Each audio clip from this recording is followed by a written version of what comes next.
Introduction to CSS, basically आप लोगों ने भी ठीक है सब लोगों ने कि सीएसएस क्या है, हमारी वेबसाइट का कलरफुल होना है, ठीक है, या अगर कह लें कि वेबसाइट के अंदर जितनी भी कलरिंग या कोई भी हेडिंग वगैरह, ये बोर्ड वगैरह होना, ये सारी चीजें किसकी वजह से पॉसिबल है, ये सीएसएस की वजह, यानी कि वेबसाइट का बनाव सिंगार या डिजाइन या कलर रिप्रेजेंटेशन या कलरफुल होने का रीजन क्या है, सीएसएस है।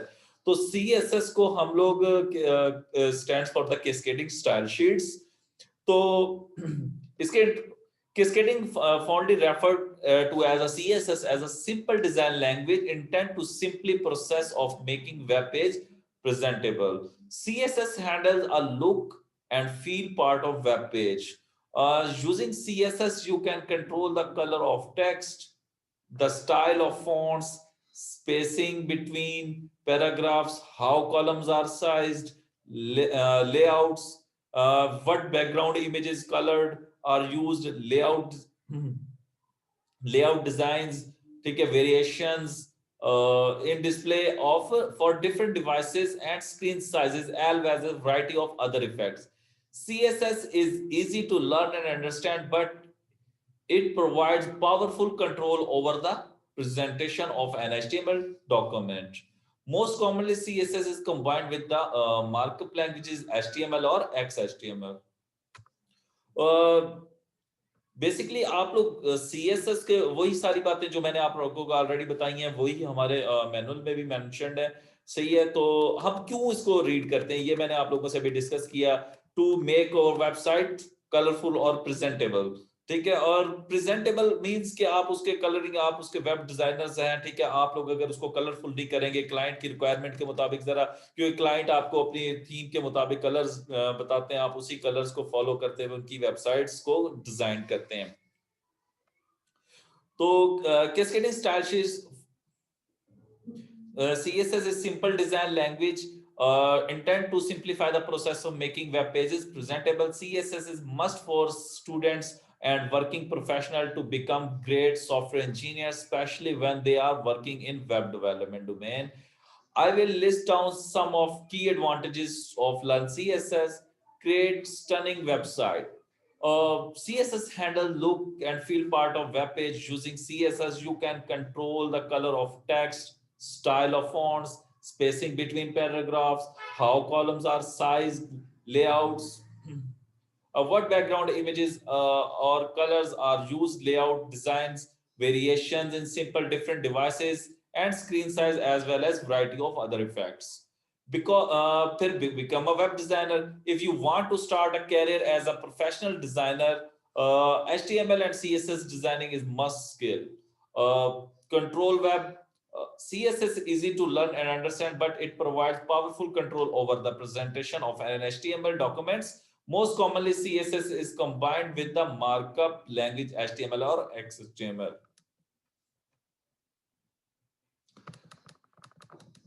Once you understand the basic of HTML and CSS, then other related technologies like JavaScript, PHP, and Angular becomes easier to understand. Basically, क्योंकि हम लोग अगर Angular इसके अंदर एंगुलर को सबसे एंड पे इसलिए रखा है क्योंकि ये जरा हाईली फील्ड है, ठीक है, इसको कह लेंगे टॉप लर्निंग्स के अंदर, न्यू स्किल्स के अंदर, लेटेस्ट टेक्नोलॉजीज के अंदर, वेब टेक्नोलॉजीज के अंदर ये आती है। तो अब उसके प्री रिक्विजिट उन्होंने आपको क्या कह दी है, पहले सबसे पहली जो चीज आपको आनी चाहिए वो HTML एंड CSS है। दूसरे नंबर पे फिर जावास्क्रिप्ट हमें आनी चाहिए। फिर उसके बाद अगर आप सर्वर साइड की वर्किंग के लिए PHP आपको आना जरूरी है। अगर सर्वर साइड वर्क नहीं भी करते तो आप डायरेक्ट एंगुलर की तरफ जा सकते हो, बट आपको तीन चीजें आना बहुत जरूरी है, वो है HTML, CSS and JavaScript. And ठीक है, तो जावास्क्रिप्ट के इंशाल्लाह आप लोगों को वो भी बहुत इजी लगेगी। मेरी कोशिश होगी कि आप लोगों को उसमें भी कोई प्रॉब्लम ना हो।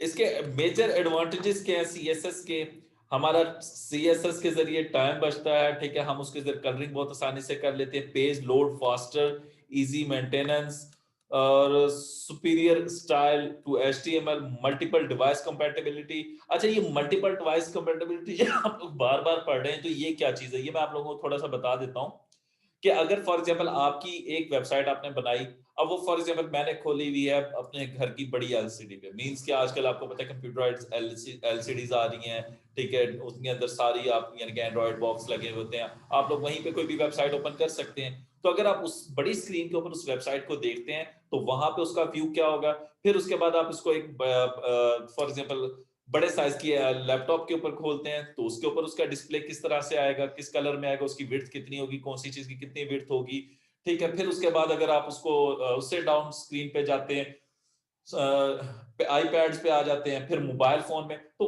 किस व्यू के अंदर किस तरह का उसने कलर शो करने हैं, कितनी विड्थ शो करनी है, तो ये सारी चीजें भी उसका बहुत अच्छा कंट्रोल आपको प्रोवाइड करती है अपने HTML के ऊपर, ताकि आप उसके अपने व्यूज को मैनेज कर सकें।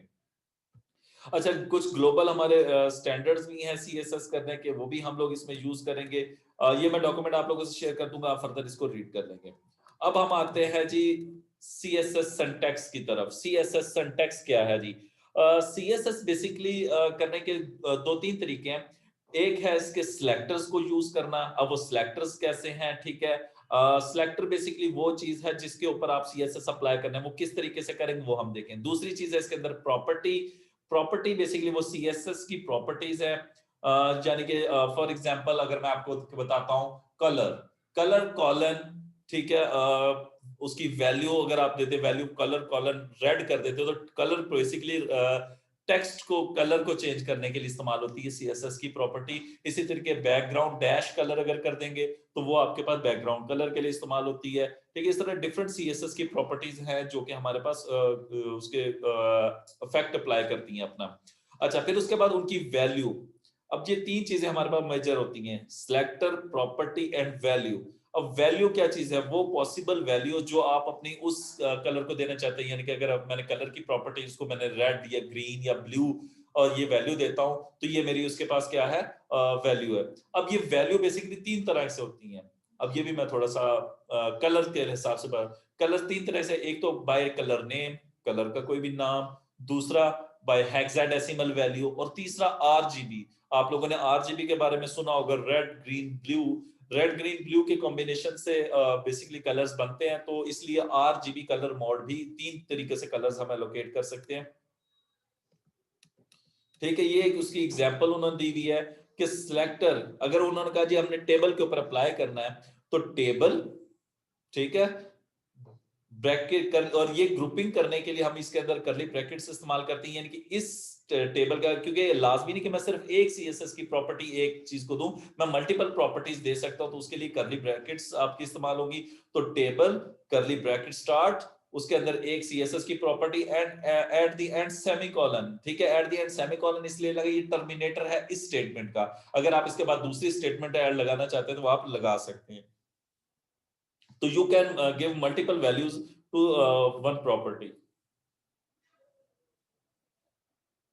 or one element।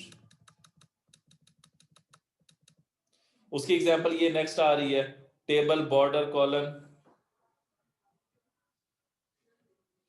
ये अभी मैं प्रैक्टिकली भी आप लोगों के साथ।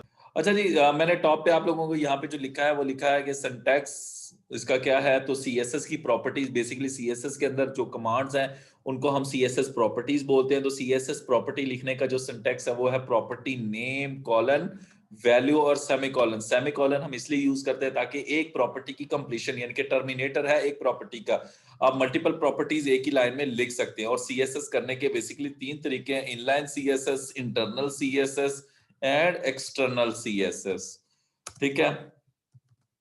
अब इनलाइन CSS हम कैसे करते हैं? इनलाइन CSS करने के लिए जिस टाइम हमने एट्रीब्यूट्स रीड किए थे, बेसिक एट्रीब्यूट्स, तो वहां पे मेंशन था कि हम लोग स्टाइल का एट्रीब्यूट यूज करते, तो इनलाइन CSS करने के लिए हम लोग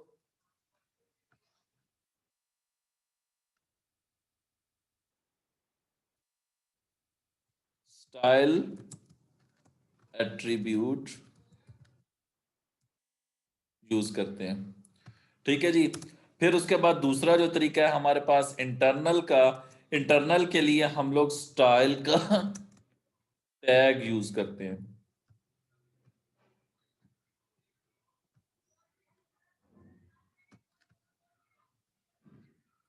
ठीक है जी। और एक्सटर्नल CSS के लिए हम लोग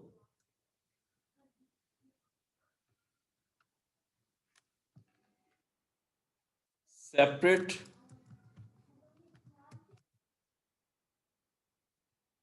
फाइल ऑफ CSS।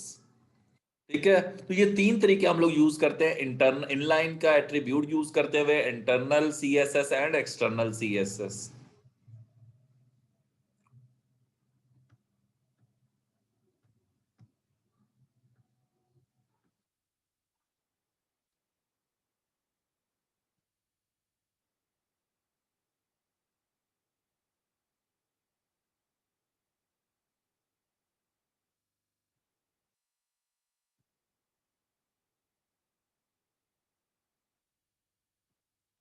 अच्छा जी, अब मैं आ रहा हूं अपनी वापस वेब की तरफ ही। तो सबसे पहले हमने वेब के अंदर क्या लिखनी होती थी, डॉक टाइप। तो वो मैं वहीं से अपने लिखा हुआ कोड ही हम उठा लेते।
अच्छा जी, ये मैंने बेसिकली एक टैग लगाया जिसके अंदर मैं ये आपको दो तीन तरीके दिखा रहा हूँ।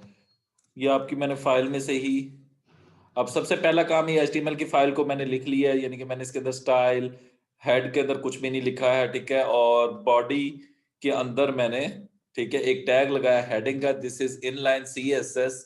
ठीक है, अब इनलाइन CSS करने के लिए मैंने कहा था कि हम लोग क्या यूज करते हैं, स्टाइल का एट्रीब्यूट यूज करते हैं। तो स्टाइल का एट्रीब्यूट यूज करने के लिए आपको पहले से मैंने बताया था कि स्टाइल एट्रीब्यूट, एट्रीब्यूट होता क्या, एट्रीब्यूट हमारे पास ऐसी प्रॉपर्टी होती है जो हम हमेशा स्टार टैग के अंदर यूज करते हैं। तो ये देखिए, स्टाइल का एट्रीब्यूट हमने कहाँ पे लगाया, हेड के अंदर लगाया। तो एट्रीब्यूट लिखने का जो तरीका होता है वो आप लोगों को पहले से मैं एक दो दफा डिस्कशन में बता चुका हूं, मैं अगेन बता देता हूं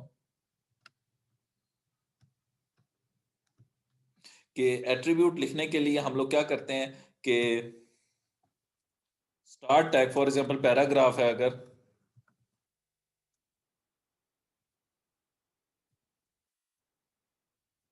पैराग्राफ के स्टार्ट टैग के अंदर attribute name equal double quotes के अंदर उसे वैल्यू देते हैं। अब हम कौन सा इस टाइम एट्रीब्यूट यूज कर रहे हैं, स्टाइल यूज कर रहे हैं, तो हम यहाँ पे इस तरीके से स्टाइल का एट्रीब्यूट, यानी कि एट्रीब्यूट और इक्वल उसकी अब वैल्यू देते हैं। अब बट हमारा इस टाइम हम क्योंकि इनलाइन CSS यूज कर रहे हैं, तो हमारी वैल्यूज यहाँ पे क्या होंगी, CSS प्रॉपर्टीज। ठीक है, तो ये हमारे पास CSS प्रॉपर्टीज आएंगी, तो इस मेथड को हम बोलते हैं इनलाइन CSS।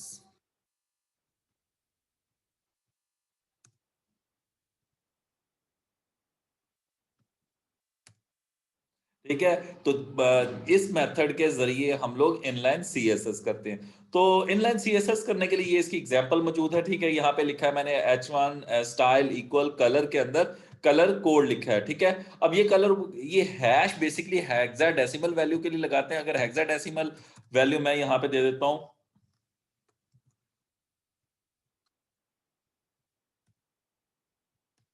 इस फाइल को मैं सेव करता हूँ, मैं इस फाइल का नाम रख रहा हूँ जी CS स्टाइल वर्क डॉट।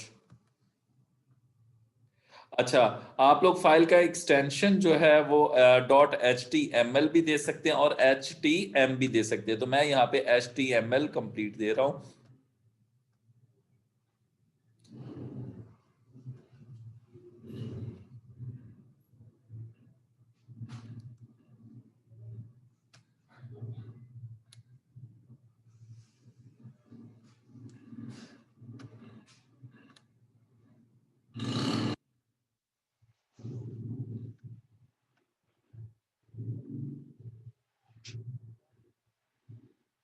ये देखिए जी, क्योंकि मैंने उसको जो कलर दिया है उसने उसी कलर में उसे शो कर दिया है।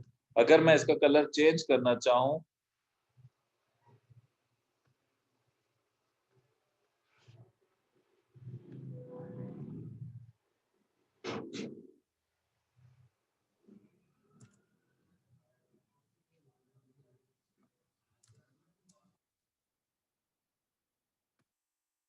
तो ये कलर चेंज हो गया। ठीक है, जो जिस कलर कोड का आप लिखेंगे उसी कलर कोड के जरिए वो कलर आ जाएगा।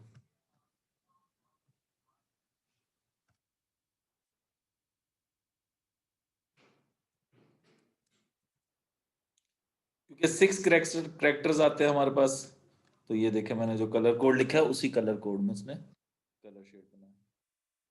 बेसिकली यहाँ पे भी एक पैटर्न यूज हो रहा था, अगर मैं आपको समझा पाऊं। दो करेक्टर रेड कलर, दो ग्रीन और दो ब्लू को रिप्रेजेंट कर रहे होते हैं।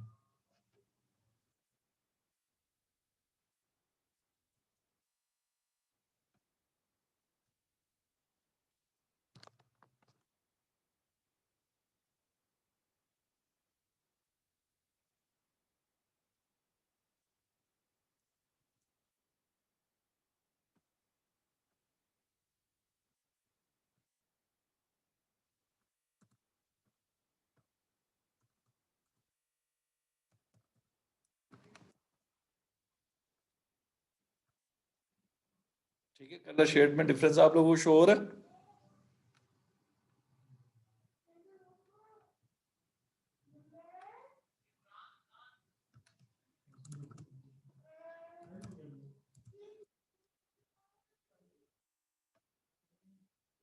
ठीक है जी, हम जिस तरीके से उसका कलर चेंज कर रहे थे वो सारी वैल्यूज के ऊपर, बट 6 करेक्टर्स हमारे पास आ सकते हैं और ये वैल्यूज 1 से लेके 9। ये आप लोगों को मैं कुछ बता रहा हूँ हेक्साडेसिमल का, जिन लोगों को आइडिया नहीं है उन लोगों के लिए भी बता रहा हूँ कि हेक्साडेसिमल बोलते हैं 16 को। अब 16 इटसेल्फ कंप्यूटर साइंस में कोई नंबर नहीं होता, तो कंप्यूटर साइंस के अंदर जो हमारे पास टर्म आती है हेक्साडेसिमल, इसके अंदर हम लोग ये क्या करते हैं, 0 से 9 तक तो हमारे 6 करेक्टर्स यानी कि करेक्टर्स आ सकते हैं, यानी कि डिजिट्स आ सकते हैं। ठीक है, तो गिनती के अंदर 0 से लेकर 9 तक नंबर आपके पास। अब इवन के 10 भी हम जो लिखते हैं ये बेसिकली 2 डिजिट्स हो जाते हैं, एक डिजिट नहीं बचता। तो फिर उन्होंने क्या किया, 16 नंबर कैसे पूरे करे, तो उन्होंने क्या किया, ए को एज अ 10, बी को एज अ 11, ठीक है, सी को एज अ 12। इस तरीके से हमारा लास्ट जो करेक्टर बनता है एफ, जो है हमारा 16th करेक्टर है। ठीक है जी,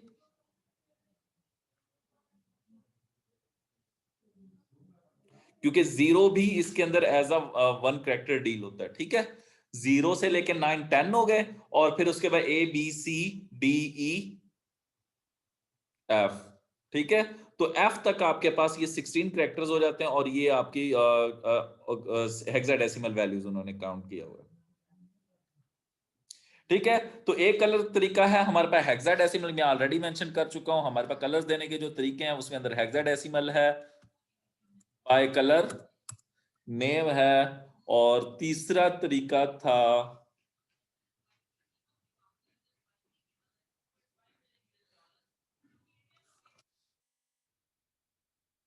हेक्साडेसिमल।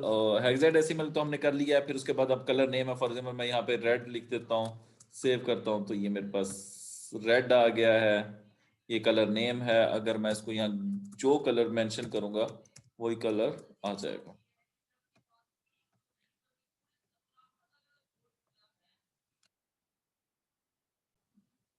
तीसरा तरीका बेसिकली हमारा आरजीबी है। तो आरजीबी के अंदर ये होता है कि हम जी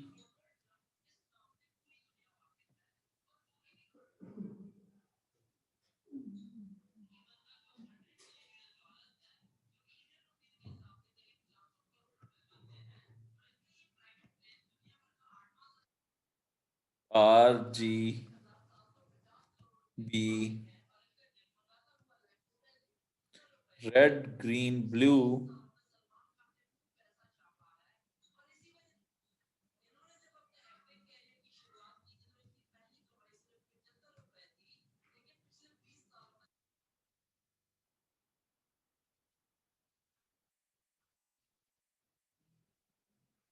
अब यहाँ हम ब्रैकेट्स के अंदर 3 वैल्यूज लिखते हैं और वो वैल्यूज जो होती है हमारी 0 से लेकर 255 तक की वैल्यूज आ सकी, यानी कि टोटल हमारे पास नंबर होते हैं, वो मैं आप लोगों को इन डिटेल नहीं जा सकता, इनके बिटवीन कोई भी नंबर लिखते हैं, फॉर एग्जांपल 1 2 3।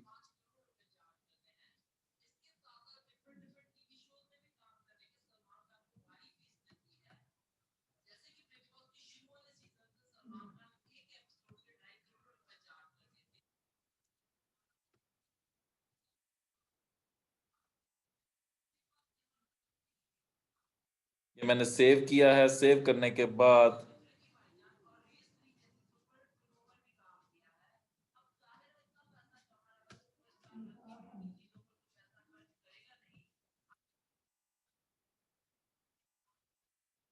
नहीं, वेब में बेटा CMY के नहीं होता, वो आपके पास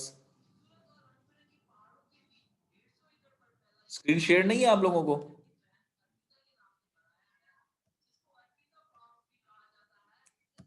ये मैंने RGB में बेटा कलर दिए हैं, वो बेटा जिस टाइम मिनिमाइज करते हैं उस टाइम आप लोगों को स्टॉप होती है।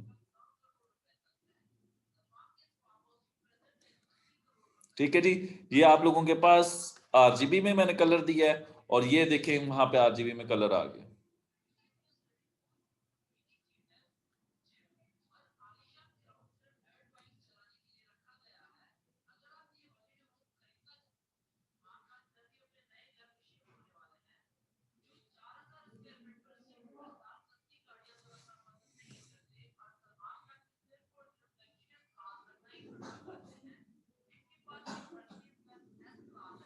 सर नोट पैड में HTML और CSS को एक ही फाइल में यूज नहीं कर सकते।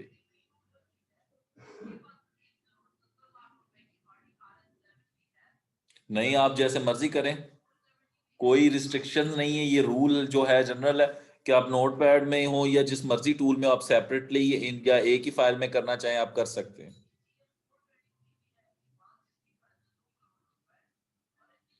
तो बेटा मैंने एक ही फाइल में किया है ना, ये देखें मैंने एक ही फाइल में ये CSS ही की है, ये एक प्रॉपर्टी लिखी हुई CSS की। अगर मैं इसी के ऊपर एक और प्रॉपर्टी लगाना चाहता हूँ, for example font size colon 55 pixel, ये मैंने उसका फॉन्ट साइज बड़ा कर दिया।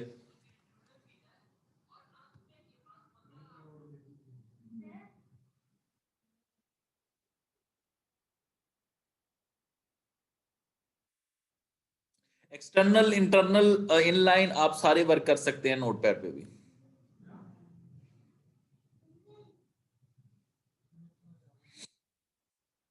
जी, स्पेसिफिक टूल्स हैं वो बेहतर हैं, उसका मैं आपको बताता हूं, बट मुझे एक चीज कॉमन सी बात बताएं, अगर आपको बेसिक्स खुद से नहीं करनी आती, आप जब एक कंप्यूटर खरीदते आपके पास उस टाइम ना इंटरनेट और आपको कोई काम करना पड़ जाए, तो फिर आप क्या करेंगे? If you don't have any tool then आप, और आपको नोटपैड पे इसको फाइल्स को बनाना नहीं आता, तो फिर क्या करोगे आप? एक कॉमन क्वेश्चन मैं पूछ रहा हूँ। आप वेट करेंगे उस टूल का कि मुझे वो टूल मिलेगा तभी मैं काम करूंगा, अदरवाइज नहीं करूंगा। इसलिए हमें हर टूल पे काम करना आना चाहिए। अगर मेरे पास कोई टूल नहीं है, ठीक है, तो मैं कहीं पे भी हूं, ठीक है, अगर उस बंदे को बेसिक्स आती, मैंने आप लोगों से टूल यूज करा, मैं विजुअल स्टूडियो कोड यूज करवाऊंगा, वो ज्यादा बेस्ट मुझे लगता है। अब बेटा आज ही टूल मैंने यूज करवाना है, आप लोगों को शायद कहा था मैंने कि बेसिक्स आप लोगों को आगे एक्सटर्नल फाइल बनाने का, जिस तरीके से आपने इंटरनल फाइल ये सेम फाइल बनाते हैं, इसी तरीके से एक्सटर्नल फाइल भी बन जाती है इंशाल्लाह। मैं नोटपैड आप विजुअल स्टूडियो कोड यूज करवाऊंगा आपसे।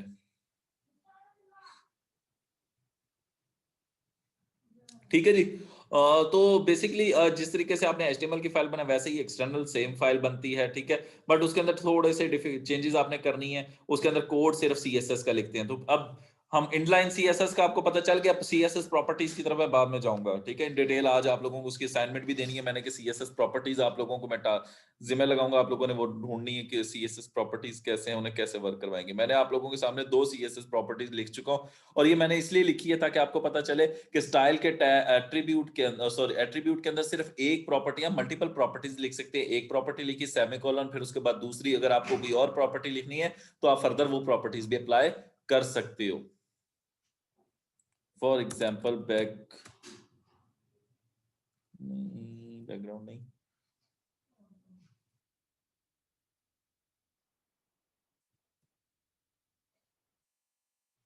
कौन सी अप्लाई करें, आप कोई मुझे गाइड करेगा कौन सी सीएसएस प्रॉपर्टी लगा दें?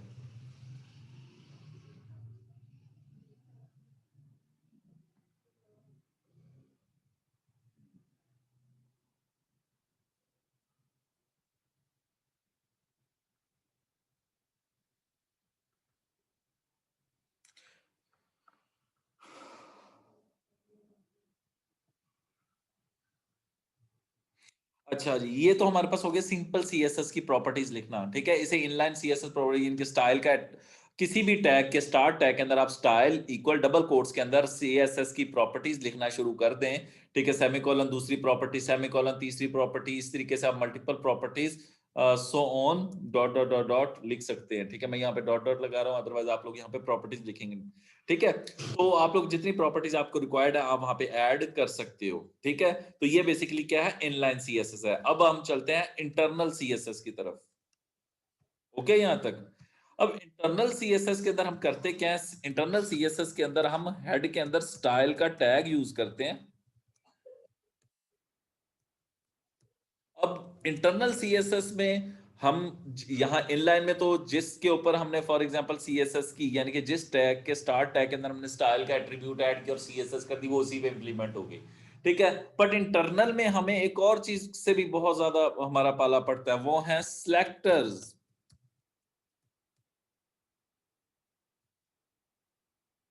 अब वो सिलेक्टर्स से हमने काम लेना है, ठीक है। अब सिलेक्टर्स क्या चीजें, ठीक है। तो अब क्योंकि मुझे किस तरीके से पता चलेगा मैं किस टैग के ऊपर काम कर रहा हूं, ये मेरे माइंड में क्वेश्चन है, ठीक है, कि मैं किस तरीके से किस टैग के ऊपर सीएसएस कर सकता हूं। तो उस सीएसएस करने के लिए मैं कुछ सिलेक्टर्स को यूज करता हूं। आज बेसिकली मेरा कोशिश है कि हम इंटरनल सीएसएस तक करेंगे, फिर उसके बाद इंशाल्लाह फर्दर आप लोगों को मैं टूल पे लेके जाऊंगा और टूल के ऊपर आपको आज विजुअल स्टूडियो कोड का थोड़ा नो हाउ दूंगा, गाइड करूंगा, ठीक है जी। कुछ आप लोगों में से किसी को पहले से भी पता होगा, कि जिनको नहीं पता उन लोगों को आज विजुअल स्टूडियो कोड का आइडिया हो जाएगा। अब सिलेक्टर्स क्या होते हैं, सिलेक्टर्स बेसिकली किसी भी चीज को कॉल करने के लिए, हमने एक ऑलरेडी एक चीज डिस्कस की थी कि अगर फॉर एग्जांपल एक हमारे पास एट्रीब्यूट है आईडी, आईडी मींस कि हम किसी भी चीज का नाम रखना चाहते हैं। फॉर एग्जांपल मैं इस हेडिंग का नाम रखना चाहता हूं आईडी इक्वल, इस टैग का नाम मैंने रख दिया वर्क, ओके, ठीक है जी। इसके बाद मैं एक और टैग लगा लेता हूं पैराग्राफ का,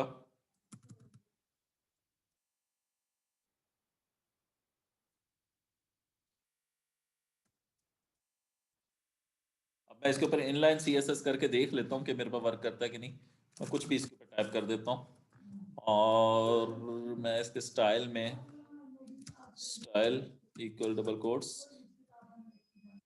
फॉन्ट साइज कॉलन। अब देखा था हमने वहां पे कलर फॉन्ट साइज क्या रखा हुआ है, 55 पिक्सल।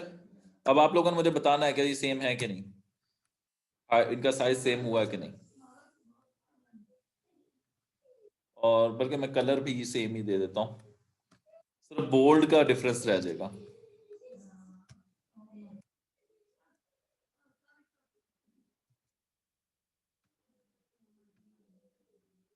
इन दोनों का फॉन्ट साइज सेम हो चुका है, बल्कि कंटेंट भी मैं सेम कर देता हूं ताकि आपको ज्यादा,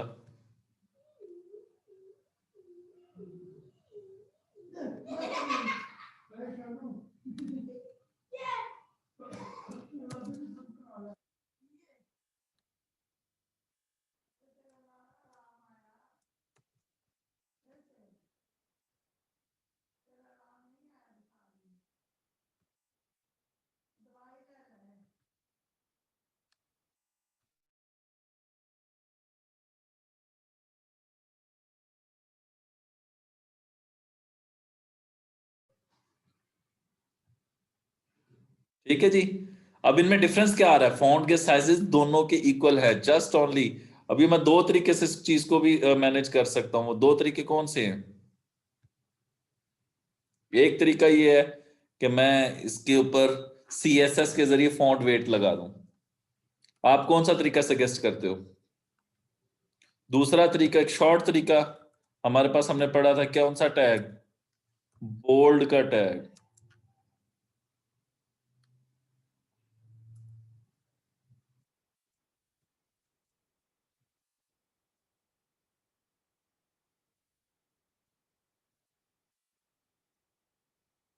हाँ जी, दोनों सेम हो गए? कोई डिफरेंस है तो बताया मुझे। एक ये मैंने बोल्ड का तरीका लगा दिया है। फिर हमारे पास एक सीएसएस प्रॉपर्टी है, फॉन्ट वेट। मैं भी वो आपको एट द एंड बताऊंगा, टू मेक बोल्ड, ठीक है? वो सीएसएस की कुछ प्रॉपर्टीज बताऊंगा, कुछ आप लोगों ने खुद से एक्सप्लोर करनी होगी, ठीक है जी?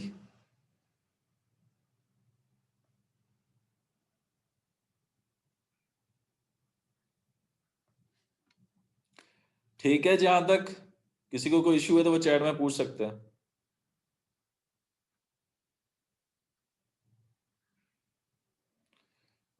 फैजान उस्मान कह रहे हैं जी कि हेडिंग और पैराग्राफ की वजह से ऐसा हुआ है। ये देखो, ऊपर वाली हेडिंग है, नीचे पैराग्राफ है, बट मैंने तो दोनों को सेम कर दिया ना। मैंने हेडिंग से H1 से बड़ा साइज सिलेक्ट किया हुआ है, मैंने 55 पिक्सल सिलेक्ट किया हुआ है। आवाज क्लियर आ रही है ना आप लोगों को?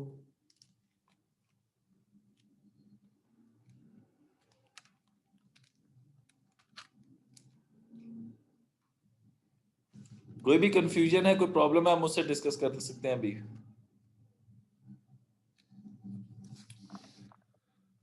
सर, डिर एट्रीब्यूट का भी बता दें।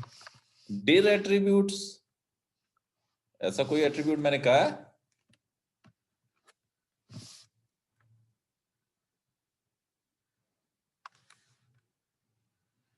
वो बेटा उसके पास सीएस, मैंने पैराग्राफ यूज किया ना, विड्थ हाइट सेम है नवीद शायद, डिव है।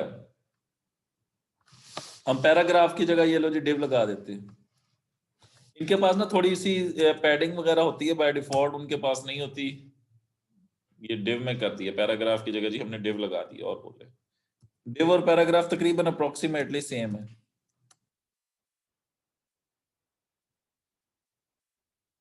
इनके पास पैडिंग नहीं है, पैडिंग मार्जिन नहीं है, ठीक है? हाँ जी, आप देखें, बिल्कुल इक्वल है। अगर आप रूलर रख के भी चेक कर लो तो कंप्लीट ओके है।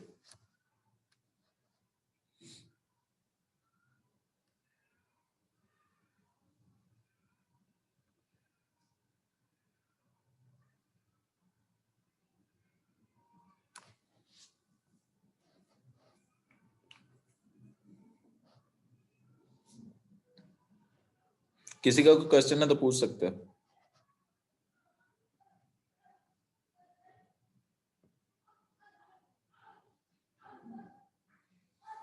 कोई क्वेश्चन नहीं है, ठीक है जी, मैं आगे जा रहा हूँ। सर डिव होगा बेटा, डिव टैग के ऊपर अप्लाई किया है। डिव एक टैग है जो कि सिंपल पैराग्राफ की तरह का है और ब्लॉक एलिमेंट है। एक टैग है स्पैन, वो इनलाइन टैग है, ठीक है? और उसके कोई पास सीएसएस नहीं होती।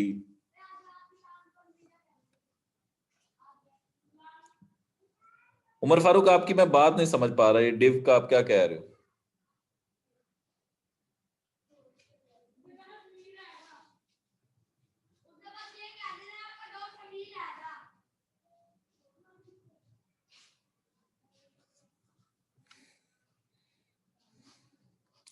अच्छा जी, मैं अभी कुछ लिख रहा था।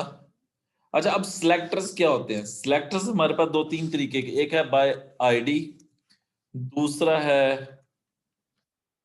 क्लास, और तीसरा तरीका है एलिमेंट।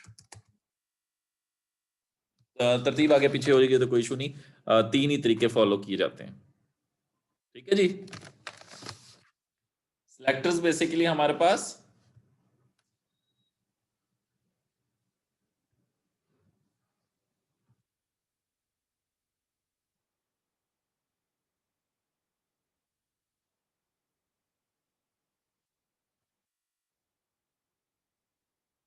मोहम्मद अदनान क्या कहना चाह रहे हो आप?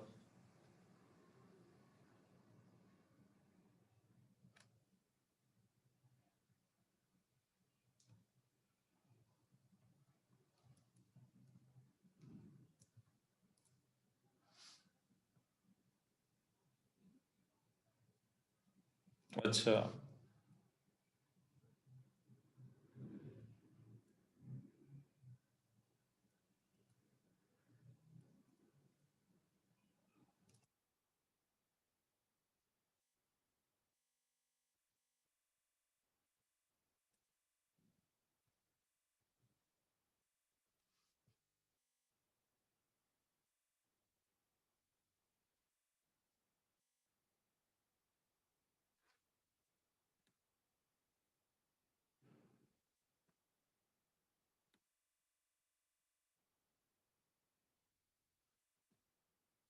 ठीक है। अच्छा, अब हम चलते हैं इंटर। अब बाय आईडी क्या है? बाय आईडी फॉर एग्जांपल किसी का मैंने टैग का नाम रख दिया। उसकी एग्जांपल ये है कि मैंने वर्क लिखा है।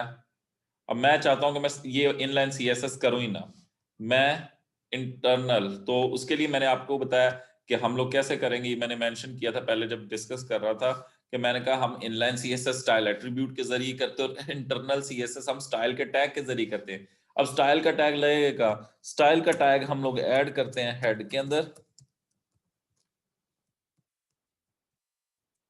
ठीक है, इस टैग के अंदर हम लोग सी एस एस लिखते हैं। अब सी एस एस टैग मेरा यहां पे मौजूद है, इसको मैंने यहां पे असेस करना, तो वो मैं कैसे करूंगा? तो बाय आईडी, आईडी बेसिकली हमने क्या डिस्कस किया था? आईडी आप किसी चीज का नाम रखते हो, उस नाम के जरिए आप उसको ऊपर असेस कर सकते हैं।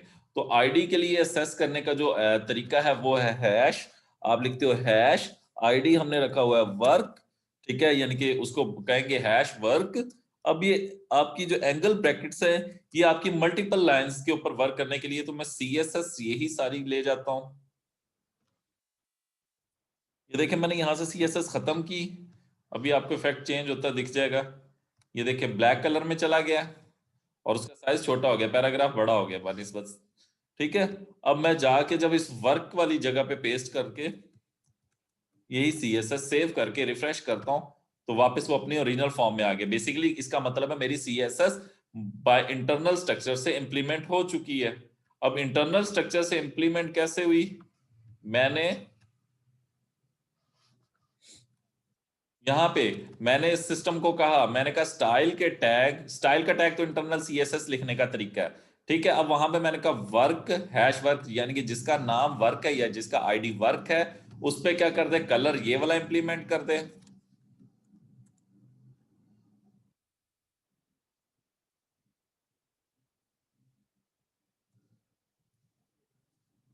कलर ये वाला इंप्लीमेंट कर दे और फॉन्ट साइज 55 पिक्सल कर दे। अगर आप इसके फॉन्ट साइज और ग्रेटर करना चाहते हैं, 65।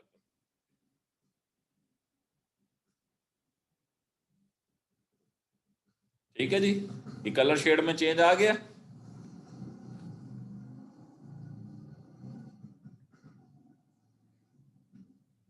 अच्छा, फिर मैं उसके कहता हूं, ये तो मैंने हेडिंग को जो नाम दिया हुआ था, मैंने दिया हुआ था हेडिंग का नाम क्या दिया हुआ, वर्क। इसी तरीके से मैं यहां पे कहता हूं, दूसरा तरीका है हमारे पास C S S by class. Class for example अगर मैं चाहता हूं कि मैं मल्टीपल कलर्स के ऊपर वर्क करूं, ठीक है, मैं कई कलर्स देना चाहता हूं,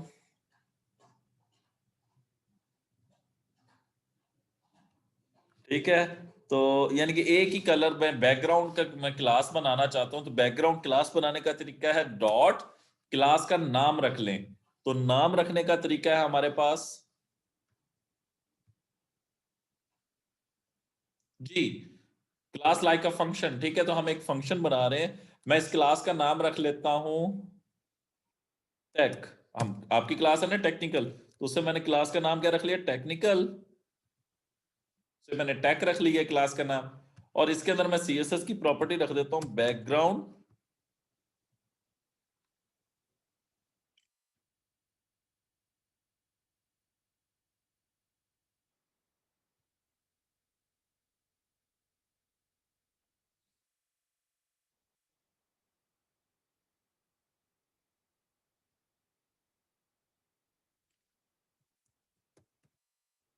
background colon, sorry background dash colour.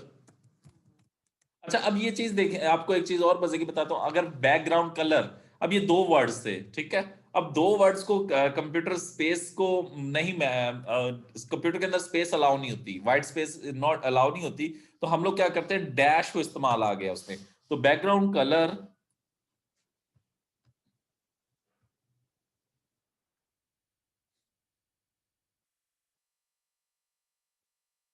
मैं कर देता हूं पिंक, ठीक है। अब ये मैंने एक टैग की क्लास बना रही है। अब मैं ये क्लास जिस जिस टैग को दे दूंगा, तो मैं यहाँ डिव में जाता हूं, क्लास इक्वल डबल कोट्स के अंदर इसको दे देता हूं टैग,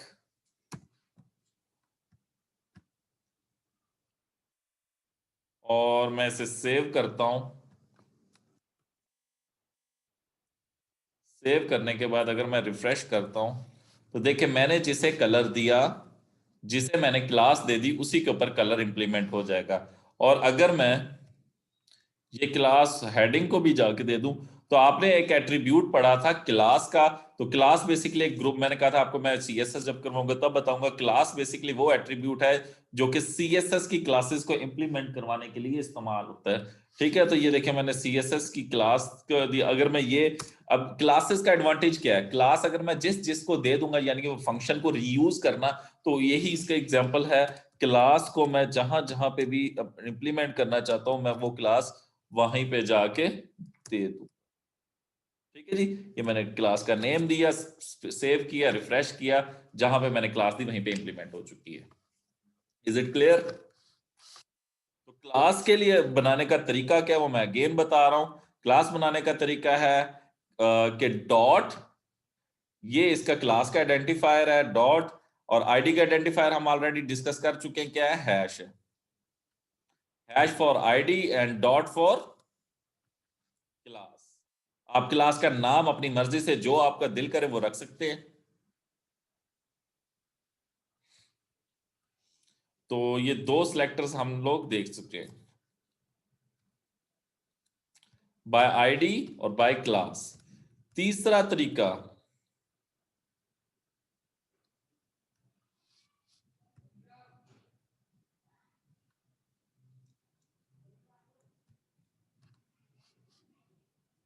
मल्टीपल क्लासेस का, वो भी मैं बता देता हूं। मल्टीपल क्लासेस का इस तरीके से कि अगर आप एक से ज्यादा क्लासेस देना चाहते हैं, तो फॉर एग्जांपल अगर मैंने कोई और एक क्लास बनाई हुई है, मैं ऐसा करता हूं, मैं आईडी वाला वर्क, एक कमांड, ये जो फॉन्ट साइज की, ये निकाल के साइज की एक क्लास बना रहा हूं, साइज। अगर मैं अगर मैं ये साइज की मैंने क्लास, अब मैंने, अगर मैं इसको सेव करता हूं और रिफ्रेश करता हूं, ये देखिए जी हेडिंग छोटी हो गई है। अब मैं इसको हेडिंग के, क्यों, मैंने इसका फॉन्ट साइज इससे ले लिया वापस। अगर मैं इसको फॉन्ट साइज की क्लास भी देना चाहता हूं, तो मैं जैसे एक क्लास का नाम दिया हुआ है, स्पेस सेकंड क्लास का नेम दे दूं, ठीक है। यानी कि एक टैग को हम एक से ज्यादा क्लासेस दे सकते हैं। वो देने का तरीका ये है कि आप एक क्लास नेम से स्पेस दूसरी क्लास का नेम अगर दे देते हैं, तो वो उस क्लास को भी पिक कर लेगा। बट क्लास बनाने का तरीका क्या है, डॉट, फिर उसके बाद क्लास का नाम जो आपका दिल करे, ठीक है। आप इसका नाम, फॉन्ट साइज, फॉन्ट जो भी रखना चाहें वो रख सकते हैं। मैंने साइज रखा है, ठीक है, तो एफ साइज कर देता हूँ, अंडरस्टूडेबल है फॉन्ट साइज, ठीक है जी। तो ये क्लास का नाम आप जैसे देंगे, और वो क्लास स्पेस यहाँ पे देंगे, और सेव करके अगर रिफ्रेश करें, तो वो इसके ऊपर सीएसएस इंप्लीमेंट हो चुकी होगी, ठीक है। तो you can give multiple classes to single tag, और आप एक ही क्लास मल्टीपल टैग्स को भी दे सकते हैं। वो भी मैंने आपको दिखा दी, यानी कि इस क्लास को भी मैंने टैग दिया, इस क्लास को भी दिया, तो ये भी पॉसिबल है। अब थर्ड वे ये है हमारे पास, बाय एलिमेंट। तो एलिमेंट फॉर एग्जांपल आप लोगों को मैंने जिस टाइम पढ़ाया था, तो मैंने बात की थी टैग। तो टैग का क्या होता है, ये H1 क्या है, मेरे पास एलिमेंट है, ठीक है जी। ये यहाँ पे इस टैग का डिव मेरे पास एलिमेंट है। अगर मैं बात करूं इसी तरीके से, यूएल मेरा एक एलिमेंट है, पैराग्राफ। अब बट बाय एलिमेंट सीएसएस करेंगे, तो जितने भी पैराग्राफ इस्तेमाल हो रहे हो, फॉर एग्जाम्पल मैं पी के ऊपर कर लेता हूं,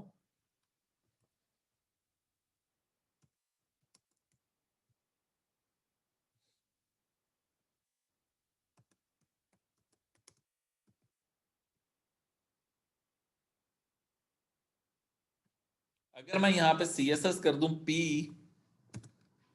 और ब्रैकेट्स के अंदर जो भी CSS लिख दूं,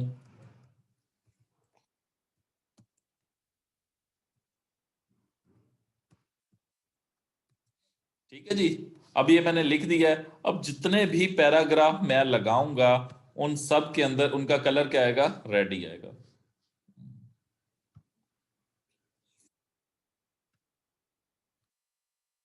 पैराग्राफ को ना मैं क्लोज नहीं किया।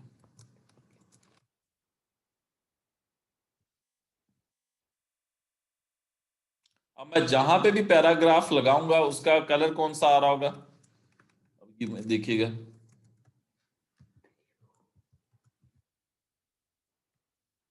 क्योंकि मैंने क्या किया है, मैंने बाय एलिमेंट कर दिया है, यानी कि मैंने उसे कहा सिस्टम को कमांड के जरिए, यानी कि स्टेटमेंट के जरिए, कि बाय एलिमेंट CSS करेगी, यानी कि P के ऊपर। और अगर मैं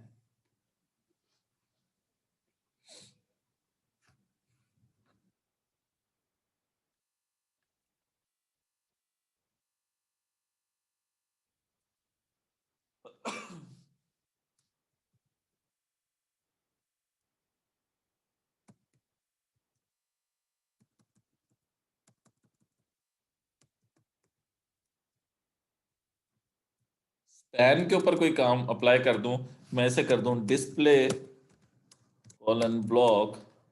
अच्छा, ये चीज आपको मैं वाज़े इनका डिफरेंस भी दिखा दूं डिव एंड स्पैन का। ये बच्चे काफी कंफ्यूज थे। ये देखिए पैराग्राफ मैंने लगाई, अलग अलग सेपरेट लाइंस पे आ रहे हैं। इसी तरीके से मैं दो डिव लगा के डिव का और स्पैन का आपको मेजर डिफरेंस भी दिखा दूं।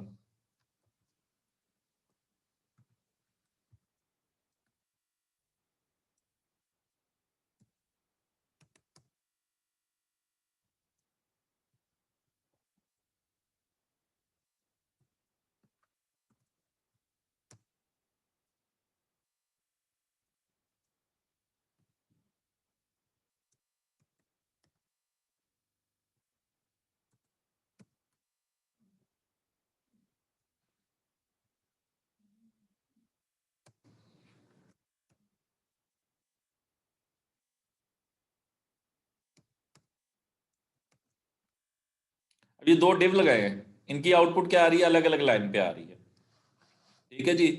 अब मैं दो स्पैन लगाता हूं।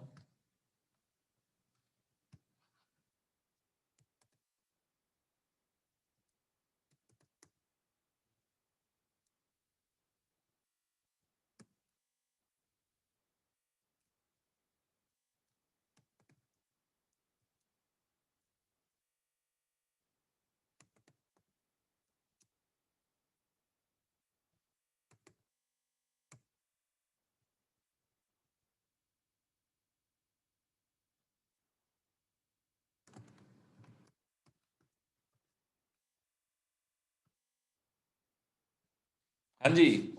ये दो डिव लगाए मैंने, इन्होंने क्या किया बिहेवियर, ये देखिएगा। ये डिव्स का क्या है? ये फुल लाइन की स्पेस, इसी तरीके पैराग्राफ भी फुल स्पेस लेता है। ठीक है, हेडिंग भी फुल स्पेस लेता है। ये डिव फुल लाइन की स्पेस ले रहा है, पैराग्राफ भी फुल लाइन की स्पेस ले रहा है, मगर स्पैन क्या करता है? स्पैन उतनी जगह लेता है जितनी उसके कंटेंट की है। ओके।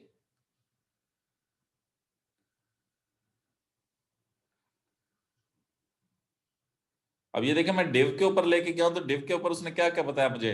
डिस्प्ले ब्लॉक, यानी कि एक CSS की प्रॉपर्टी हुई हुई है, किस तरीके से? एलिमेंट वाले वे से।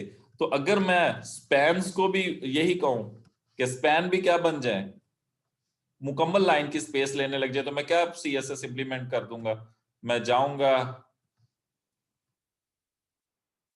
स्टाइल के अंदर और बाय एलिमेंट CSS कर दूंगा। मैं लिखूंगा display colon block semicolon, save करता हूं। अब देखिएगा दोनों स्पैन भी बिगड़ गए हैं। ओके। और ये किस तरह की फंक्शनैलिटी करने लगे हैं? जैसे डिव करता था। अगर मैं चाहूं कि डिव,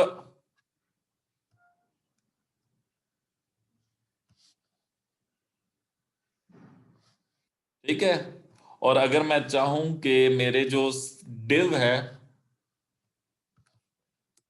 मैं एलिमेंट सीएसएस कर दूं, अब जितने भी डिव होंगे वो सारे ही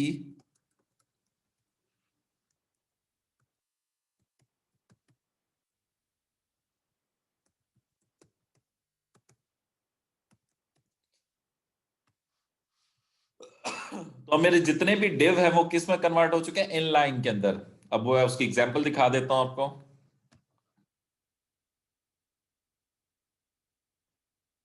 ये बोल्ड के अंदर, ये बोल्ड बी टैग के अंदर जो डिव पड़ा हुआ है, ये भी उतनी स्पेस ले रहा है। ये ब्लू एरिया जो आता है, ये मैं टैग के ऊपर हॉवर करता हूं तो ये मेरे पास मुझे बताता है कि ये कितनी स्पेस लेता है।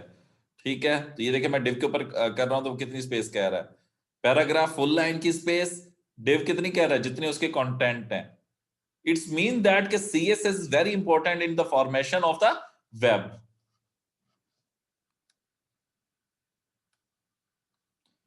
कोई कंफ्यूजन है सिलेक्टर्स के अंदर? तो मुझे आप पूछ सकते हैं इनलाइन सीएसएस, ठीक है, और internal CSS. Internal CSS basically हम लोग कहां पे करते हैं? अब मैं आप लोगों को कुछ बात बता रहा हूं, आप लोग गौर से, गेन मैं वही आपके सामने स्क्रीन शेयर कर रहा हूं। और सीएसएस प्रॉपर्टी लिखने का तरीका मैंने सबसे पहले आप लोगों को बताया, फिर उसके अंदर मैंने बताया कि सीएसएस करने के 3 तरीके हैं। एक सीएसएस है इनलाइन सीएसएस, दूसरी इंटरनल सीएसएस, और थर्ड आपके पास मैंने बताया एक्सटर्नल सीएसएस। इनलाइन सीएसएस के अंदर मैंने आपको बताया कि हम लोग स्टाइल का एट्रीब्यूट इस्तेमाल करते हैं। दूसरा मैंने आपको बताया स्टाइल का टैग, और स्टाइल का टैग कहां पे लगाते हैं, मैंने वो बताया हेड टैग के अंदर लगता है हमारे पास। और स्टाइल के का जब टैग यूज करते हैं तो सिलेक्टर्स यूज किए जाते हैं, और सेम सिलेक्टर्स ही हमारे पास वर्क करते हैं एक्सटर्नल के अंदर। ठीक है, तो ये हमारे पास एक्सटर्नल में भी सेम टैग ही वर्क करेंगे, बट सिर्फ और सिर्फ डिफरेंस एक आएगा, वो मैं अभी आप लोगों के सामने इंप्लीमेंट कर दूंगा। ठीक है जी। अब हम चलते हैं एक्सटर्नल के, और सिलेक्टर सेम रहेंगे। अब हम जा रहे हैं जी, क्या हम इसी सीएसएस को एक्सटर्नल में कन्वर्ट करते हैं? एक्सटर्नल क्या है बेसिकली? एक्सटर्नल के लिए मैं एक नोटपैड बना लूं, एक नोटपैड की फाइल ली मैंने। इस फाइल को मैं सेव करता हूं कहां पे, जहां पे मेरी वो फाइल मौजूद है, या उस फाइल के करीब, यानी कि मेरी जहां पे एचटीएमएल वो मैंने डॉक्यूमेंट में सेव की हो, तो मैं इस फाइल का नाम रखता हूं स्टाइल डॉट सीएसएस। ये मैं फाइल को सेव कर रहा हूं, UTF-8 है। ओके जी, सेव। ये मेरी स्टाइल की फाइल सेव हो चुकी है। और मैं, अब मुझे स्टाइल के टैग की कोई जरूरत है। एक्सटर्नल में ये होता है कि आप फाइल की एक्सटेंशन क्या कर देते हैं, डॉट सीएसएस कर देते हैं। तो मैं यहाँ पे, मैं सेपरेट फाइल ऑफ सीएसएस, ये इसको मैं कहते हैं separate file of CSS with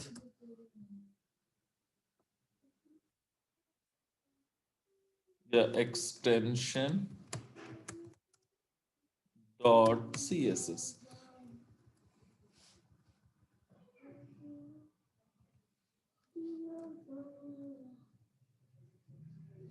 यहाँ पे सिर्फ ये लिखिए। ठीक है जी, तो यहाँ पे हमने फाइल की एक्सटेंशन क्या रख लेनी है, डॉट सीएसएस। अब मैंने ये फाइल सेव की है स्टाइल डॉट सीएसएस। अब मैं चेक करता हूँ मेरी वो फाइल बनी है या नहीं। मैं यहाँ पे आता हूँ जी, ये देखें मेरी स्टाइल की सीएसएस फाइल बन चुकी है, उसके आगे उसने मेंशन भी कर दिया है। ठीक है, अब इसके अंदर मैंने स्टाइलिंग लेके जानी है। तो अगर आप कभी भी इंटरनल सीएसएस को एक्सटर्नल में कन्वर्ट करना चाहें तो कोई इतना मुश्किल काम नहीं है। आप जाएंगे स्टाइल टैग के अंदर, जितनी भी सीएसएस मौजूद है आप उसको कट करें और अपनी एक्सटर्नल सीएसएस की जो आपने फाइल बनाई उसमें जाके सेव करवा दें। और अगला काम, मोहम्मद सलीम, आपको याद है, बताएंगे, किसी बच्चे ने मुझसे लिंक के टैग के बारे में पूछा था।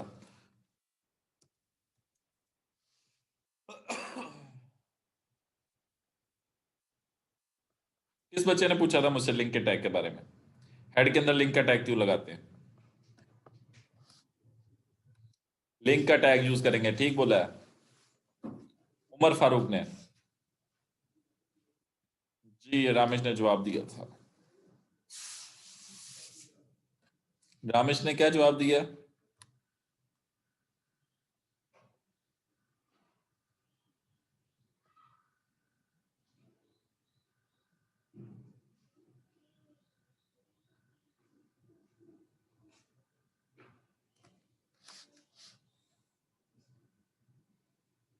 अच्छा तो रामेश मुझे थोड़ा सा बताओ क्या करेंगे आगे आपसे, थोड़ा सा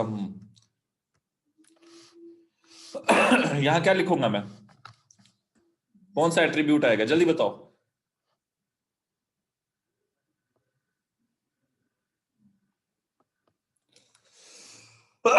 यस, कौन सा एट्रीब्यूट यूज यूज होगा?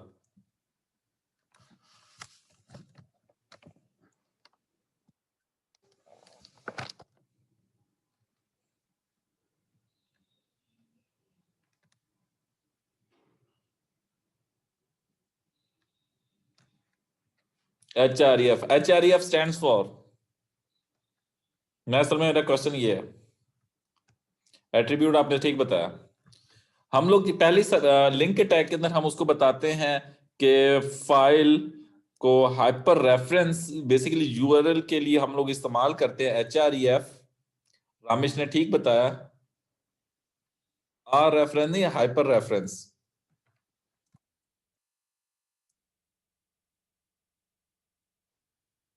तो हम लोग एट्रीब्यूट यूज करते हैं एच आर ई एफ का,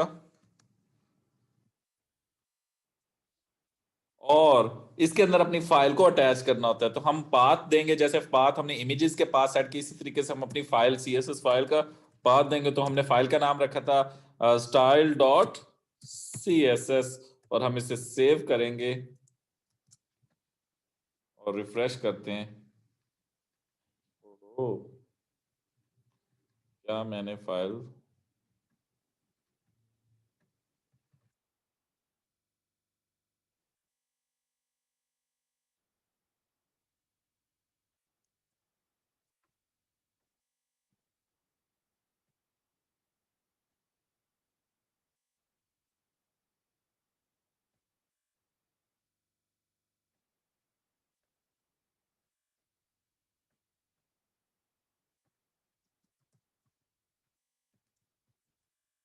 हम इसे रिलेशन भी देंगे, वो क्या है, स्टाइल शीट। सो रिलेशन का एट्रीब्यूट हमने अप्लाई लिखा यहाँ पे, relation equal to style sheet, और उसके बाद हमने उसे सेव किया। सेव करने के बाद रिफ्रेश करेंगे तो आपके पास वो कलर वगैरह हर चीज शो हो जाएगी।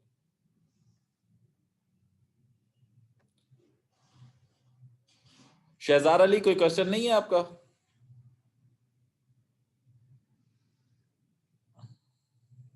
और किसी का कोई क्वेश्चन?